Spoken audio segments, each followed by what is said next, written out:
Class 10th का maths का chapter number 4 जिसका नाम है क्वाड्रेटिक इक्वेशंस। इस चैप्टर के एग्जाम्पल नंबर 17 को डिस्कस करते हैं। नेक्स्ट क्वेश्चन पे आते हैं। चैप्टर 4 का एग्जाम्पल नंबर 17 सॉल्व करते हैं।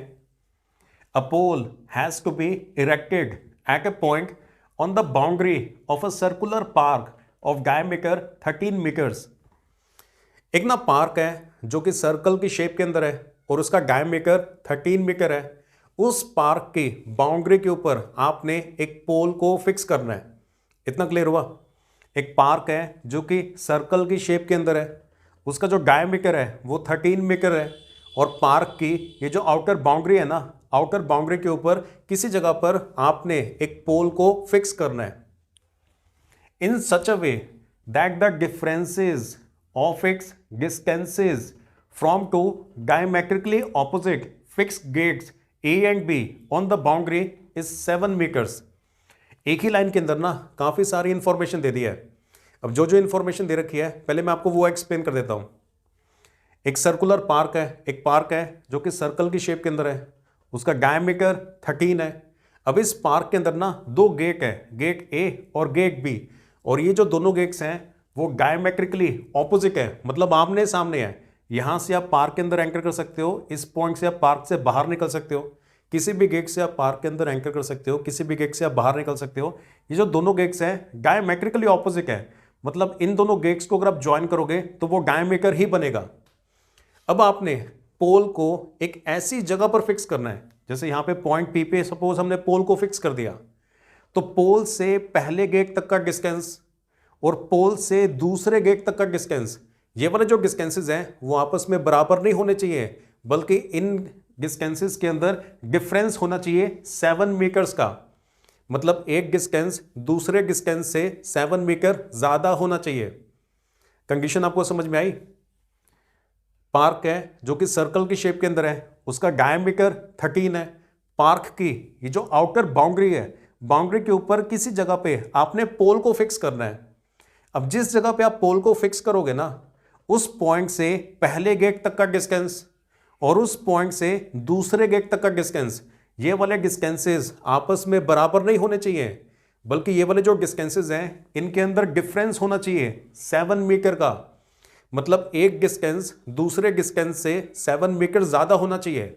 अगर ये वाला जो डिस्टेंस है, ये वाला डिस्टेंस अगर x है, तो जो दूसरा डिस्टेंस है वो x+7 होना चाहिए। दोनों डिस्टेंसेस बराबर नहीं होने चाहिए, बल्कि 7 मीटर का डिफरेंस होना चाहिए उनके अंदर। क्लियर हो गया क्वेश्चन में क्या बोला गया है? फिर आपसे ये पूछ रहे हैं, is it possible to do so. किसी भी क्वेश्चन के अंदर जब ऐसे लिखा होता है ना, is it possible to do so, तो आपने जो भी क्वेश्चन में कंडीशंस दे रखी हैं उन्हें यूज करके, एनालाइज करके पहले आपने क्वाड्रेटिक इक्वेशन बनानी होती है। फिर क्वाड्रेटिक इक्वेशन के अंदर ना आपने डिस्क्रिमिनेंट निकालना है, b² - 4ac की वैल्यू निकालनी है। अगर b² - 4ac की वैल्यू 0 के इक्वल आती है तो पॉसिबल होता है। अगर b² - 4ac की वैल्यू ग्रेटर देन 0 आ जाए तो भी पॉसिबल होता है। लेकिन अगर b² - 4ac की वैल्यू लेस देन 0 आ जाए, then the given situation is not possible, तब पॉसिबल नहीं होता। तो ये जो हमें क्वेश्चन में कंडीशंस दे रखी है उनको यूज करके पहले हम क्वाड्रेटिक इक्वेशन बनाएंगे। क्वाड्रेटिक इक्वेशन बनाने के बाद हम डिस्क्रिमिनेंट की वैल्यू फाइंड करेंगे, मतलब b² - 4ac की वैल्यू फाइंड करेंगे। b² - 4ac की वैल्यू नेगेटिव नहीं आनी चाहिए, लेस देन 0 नहीं होनी चाहिए।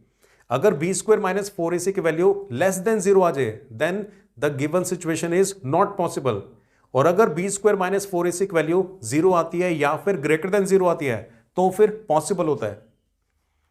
If yes, at what distance from the two gates should the pole be erected. अगर ये पॉसिबल है, ये जो कंडीशन दे रखी है इसके हिसाब से पोल को फिक्स करना पॉसिबल है। फिर हमने ये वाले डिस्टेंसेस निकालने हैं कि पोल का पहले गेट से कितना डिस्टेंस है और पोल का दूसरे गेट से कितना डिस्टेंस है। इन दोनों डिस्टेंसेस की एग्जैक्ट वैल्यू फाइंड करनी है। क्वेश्चन क्लियर हो गया आपको? अब आते हैं सॉल्यूशन के ऊपर। Let P be the required location of the pole. Diagram के अंदर ये वाला जो सर्कल है ना, वो सर्कुलर पार्क को रिप्रेजेंट कर रहे हैं। ये पॉइंट A और पॉइंट B गेट्स को रिप्रेजेंट कर रहे हैं। ये यहाँ पे पहला गेट होगा जहां से पार्क के अंदर एंटर कर सकते हैं, और ये पॉइंट B पे दूसरा गेट है। क्योंकि ये दोनों गेट्स डायमेट्रिकली ऑपोजिट थे, तो इन दोनों गेट्स को जब आप ज्वाइन करोगे ना, तो जो स्ट्रेट लाइन बनेगी वो इस सर्कल के डायमीटर को रिप्रेजेंट कर रही है। और डायमीटर में 13 दे रखा था, तभी हमने यहां पर 13 लिख दिया। अब सपोज पॉइंट P पे हमने पोल को फिक्स किया है, तो P से लेकर पहले गेट तक का जो डिस्टेंस है वो कितना होगा, हमें क्या पता कितना होगा, तो उस डिस्टेंस को हम x मान लेते हैं।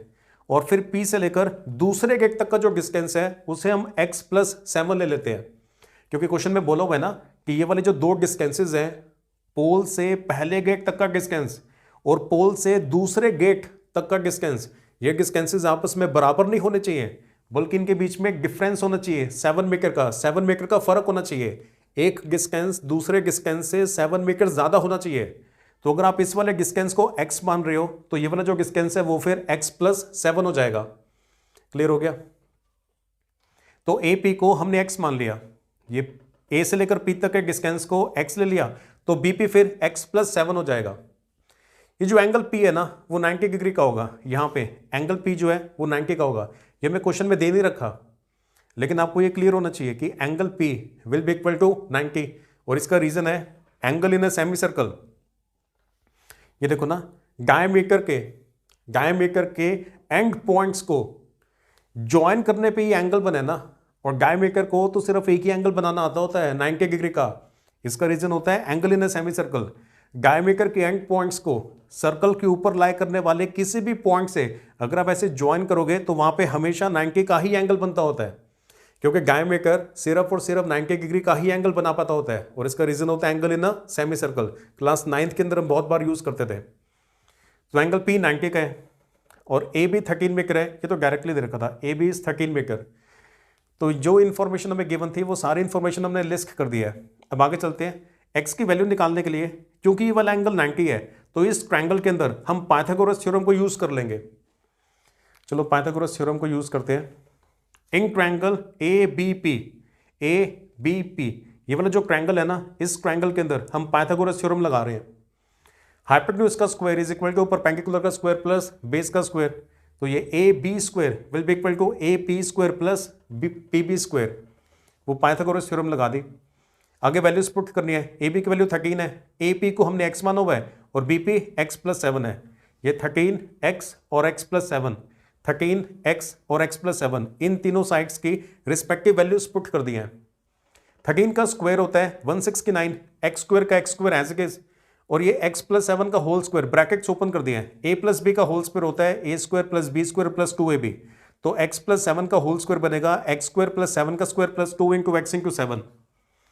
ये x स्क्वायर और x स्क्वायर ऐड होकर 2x स्क्वायर बन जाता है। 7 का स्क्वायर होता है 49, और यहाँ पे मल्टीप्लाई करके 14x आ जाता है। यहां तक क्लियर हुआ? नेक्स्ट पेज पे इसके आगे सॉल्व करते हैं। लास्ट पेज पे हम यहां तक पहुंच गए थे, ये वाली इक्वेशन हमने बना ली थी। अब ये देखो, ये 2x स्क्वायर का 2x स्क्वायर, ये 14x का 14x, ये 49 का 49, और ये 169 को इस तरफ लेके आएंगे तो उसका साइन चेंज हो जाएगा, माइनस का 169 हो जाएगा। पहले स्क्वायर वाले टर्म को लिखना है, फिर x वाले टर्म को लिखना है, बाद में फिर आपने नंबर्स को लिखना है, स्टैंडर्ड फॉर्म में लिखना होता है। तो ये 2x स्क्वायर का 2x स्क्वायर, 14x का 14x, और यहाँ पे सबट्रैक्ट करके -120 आ जाता है। ये is equal to 0 left hand side पे लगाओ या फिर राइट हैंड साइड पे लगाओ, एक ही बात है। ध्यान से देखना, 120, 14 और 2, ये सारे के सारे नंबर्स 2 से डिवाइड हो जाते हैं।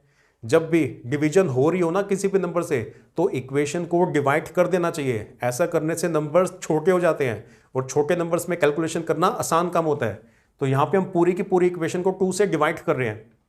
2 से डिवाइड करने पे 2 हट जाएगा, सिर्फ x स्क्वायर बचेगा।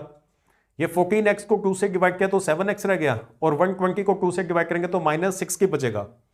तो x square plus 7x minus 6 is equal to 0। ये अब हमारी क्वाड्रेटिक इक्वेशन बन गई है। क्वेश्चन में जो कंडीशंस दे रखी थी, उन कंडीशंस के हिसाब से हमने अब अपने क्वाड्रेटिक इक्वेशन बना ली है।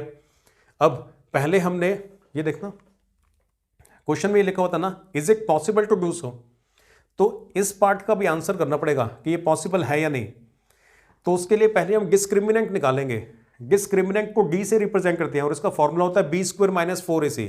ये b स्क्वायर माइनस 4ac की वैल्यू निकालनी पड़ेगी। तो पहले आप a, b और c की वैल्यूज को लिस्ट करोगे। ये x स्क्वायर का जो कोफिशिएंट होता है, x स्क्वायर के आगे जो नंबर लिखा होता है वो a की वैल्यू होती है। अब यहां पर तो एक्स स्क्वायर के आगे कोई नहीं है, जिसका कोई नहीं हो तो उसका 1 होता है, तो a की वैल्यू 1 है। x का जो कोफिशिएंट है ये b की वैल्यू है, तो b की वैल्यू 7 है, और ये जो कांस्टेंट टर्म होती है ये c की वैल्यू होती है, तो c की वैल्यू ये -6 की है। a b और c की वैल्यूज लिख दोगे इक्वेशन में से देख के। अब d is equal to b square minus 4ac, b की जगह पे 7 पुट करना है, a की जगह पे 1 और c की जगह पे -6 की। b की जगह पे 7 पुट किया, a की जगह पे 1 और c की जगह पे -6 की। 7 का स्क्वायर होता है 49 और इन सबको मल्टीप्लाई करके प्लस का 240 आता है। 240 प्लस 49 इज इक्वल टू 289, तो d की वैल्यू 289 आ रही है। d की वैल्यू ग्रेटर देन 0 है ना, तो इसका मतलब the given situation is possible. अगर d की वैल्यू 0 आए या 0 से ज्यादा है तो पॉसिबल होता है। अगर d की वैल्यू लेस देन 0 आ जाए ना, उस केस में क्वेश्चन वहीं पर खत्म हो जाता है, then the given situation is not possible. लेकिन यहां पर तो d की वैल्यू ग्रेटर देन 0 आ रही है, तो इसका मतलब ये सिचुएशन पॉसिबल है। तो हमने लिख दिया since d is greater than 0 so given equation has real roots and the given situation is possible. क्योंकि d की वैल्यू ग्रेटर देन 0 आ रही है तो इस इक्वेशन के रियल रूट्स एग्जिस्ट करते हैं, और ये जो सिचुएशन है ये वाली सिचुएशन पॉसिबल है। अब x की एग्जैक्ट वैल्यूज निकाल देते हैं क्वाड्रेटिक फॉर्मूला का यूज करके। x is equal to -b plus minus under root of b square minus 4ac upon 2a। ये क्वाड्रेटिक फॉर्मूला आपको अच्छे से याद होना चाहिए। x is equal to -b plus minus under root of b square minus 4ac upon 2a। अब values put करते हैं, ये माइनस का minus as it is, b की वैल्यू 7 है और ये b स्क्वायर माइनस 4ac की वैल्यू, ये b स्क्वायर माइनस 4ac की वैल्यू आपने कैलकुलेट की हुई है 289 है, तो b स्क्वायर माइनस 4ac की जगह पे 289 पुट किया। a की वैल्यू 1 है तो a की जगह पे 1 पुट किया। ये -7 का -7 एज इट इज, ये जो 289 है वो 17 का स्क्वायर होता है, तो अंडर रूट ऑफ 289 अगले स्टेप में वो 17 बन जाएगा और 2 × 1 इज इक्वल टू 2। 1 से लेकर 30 तक जो नंबर्स है ना उनके स्क्वायर्स आपको याद होने चाहिए, याद कर लोगे तो फायदे में रहोगे।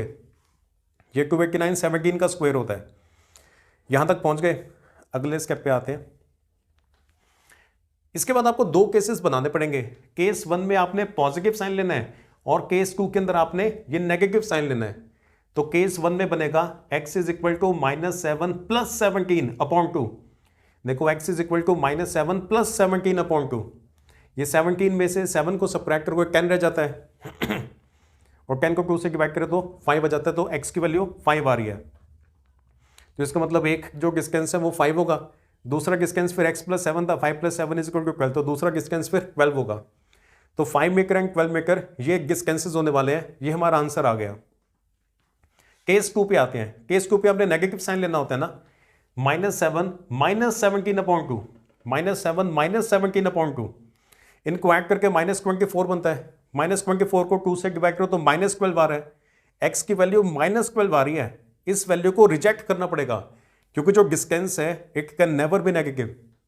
कोई भी डिस्टेंस कभी नेगेटिव नहीं हो सकता। तो ये केस 2 की वैल्यूज को रिजेक्ट कर रहे हैं। तो 5 metre and 12 metre, this is the answer.